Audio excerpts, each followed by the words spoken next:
and welcome back to my channel. I am in Kissonerga in Cyprus and I am going to be walking along the coast path that's here.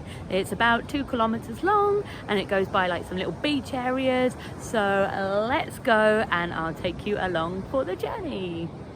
So I have actually sped up this footage. The whole walk takes about 20 minutes really, but for speed of the video, it's now taking just over 9 minutes.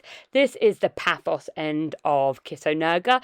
There's this little car park area here. It can be reached via the main road. The turning is just after where CT Coffee is. So I found that a lot of people seem to buy coffee from CT Coffee and then they would take the takeaway cups down to the coastal path and walk along with their coffees.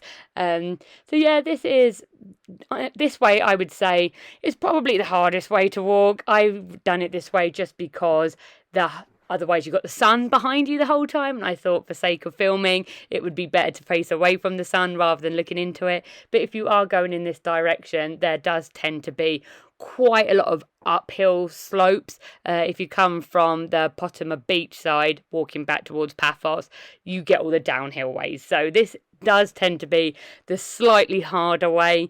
If you go back up onto the main road, it's then flatter. So if you were going to do the loop, you could say walk from Potama Bay beach to this part of the walk and then go back up onto the main road if that's where your hotel is.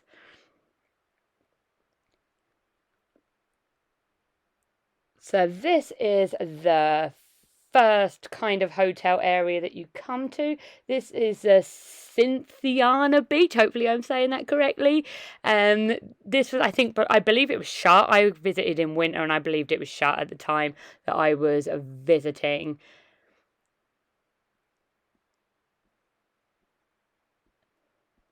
So they have like this little like bandstand area. Again, I wasn't there in the summer, so I don't know exactly what they do with that. But then there's like this little beach area, and it's really nice. When the sun's on it, the water in this area is so blue.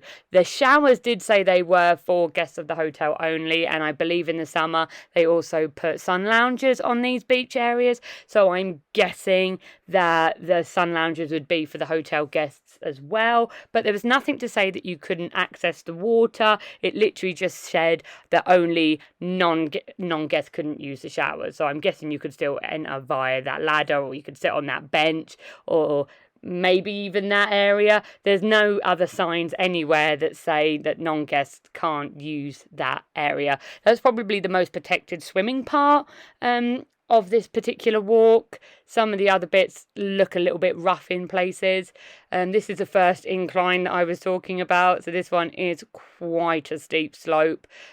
Going up this way it is a little tiring, but that's okay because the views are nice.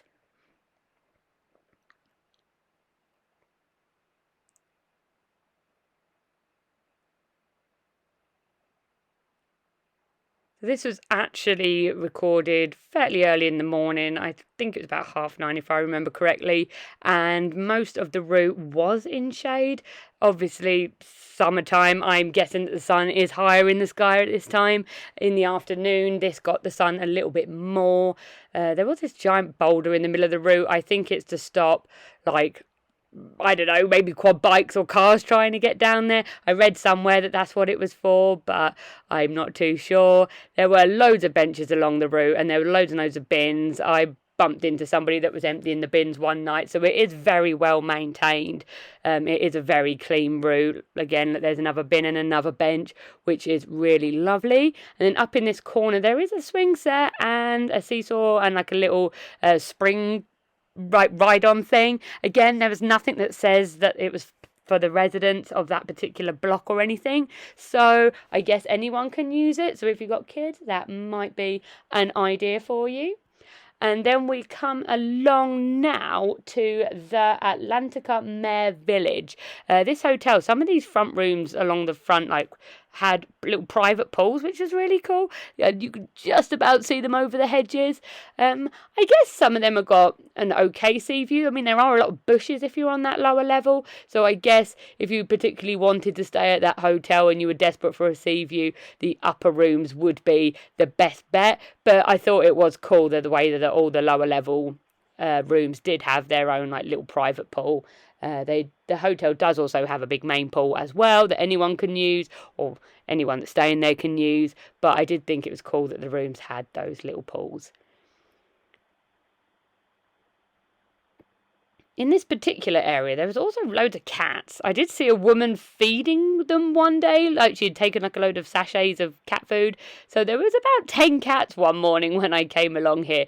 So I think the locals may feed the cats. There tend to be a lot of cats in Cyprus. There was a lot of cats walking around as well, and in Coral Bay. So if you like cats, here's a good place to come. This area here, the main path follows round to the right, but I liked to go down towards the left, so that is where we will go next.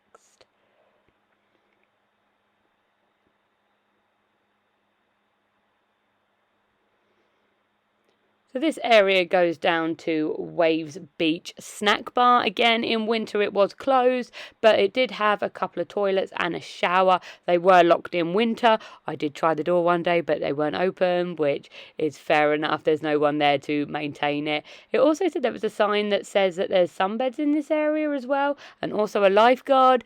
Again, I can't be certain because I am in winter. This was a really nice little area. There were steps that were down to it was like a beach area. You can't sit on the beach. The beach was very, very small, and the tide was like right up to the rocks. But if you wanted to access the water, you could easily walk down the stairs and then get into the sea quite nicely here. So if the other area is particularly busy for swimming, this one here might be the other best place to go if you wanted to swim in this area. When you get to Potama Beach, there is a thing that says that swimming is actually dangerous there. There's quite a lot of rip currents and the waves can be quite hard. So if you were looking at swimming in Kissonerga, maybe this area would be the safest option. Here's another uphill slope, and this is the area where the path that went round to the right joins back up. So you could either go down the hill or you can take the higher route. And the views are very nice again. There we go. There's the two paths, one going down to the beach and then one going in front of the hotels. This is the path that I used to go up. So if you go straight up, it goes back towards the main road. I was staying at the Theo Sunset Bay Hotel. So that was a really nice hotel. My room had sea views as well, which was really nice.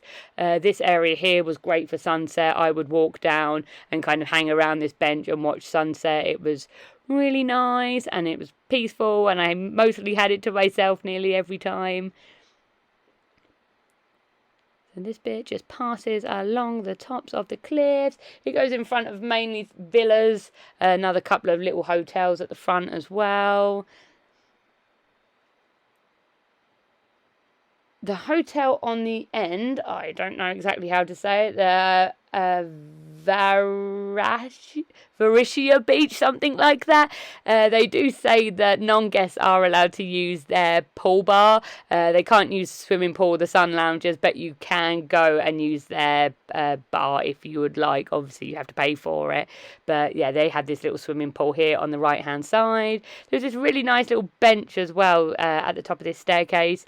It goes down to a really rocky part of the beach. I don't think you'd be able to swim in this area. I know I wouldn't want to risk it, but you can go down there and sit on the rocks and watch the water, but that I wouldn't advise swimming there. It didn't look great for swimming. And then this bit's almost at the end of the walk now. This last little part goes in front of some private villas. There are like some little pathways that say do not go up them. They are private. There's no way back to the road along that area, so don't walk through private property. And then this is looking back towards the Potama Beach area. The path does just about connect onto the beach here. You do have to kind of walk like along the grass bit to get down there, and obviously be careful of the water if the tide's in or if the waves are really strong. Sometimes they do come right up to like the little mini cliff area, so obviously keep that in mind. So yep, this is the last little stretch of path. It runs out just around this bend, and then once you do get to this grassy area here, you can cut back up onto the main road.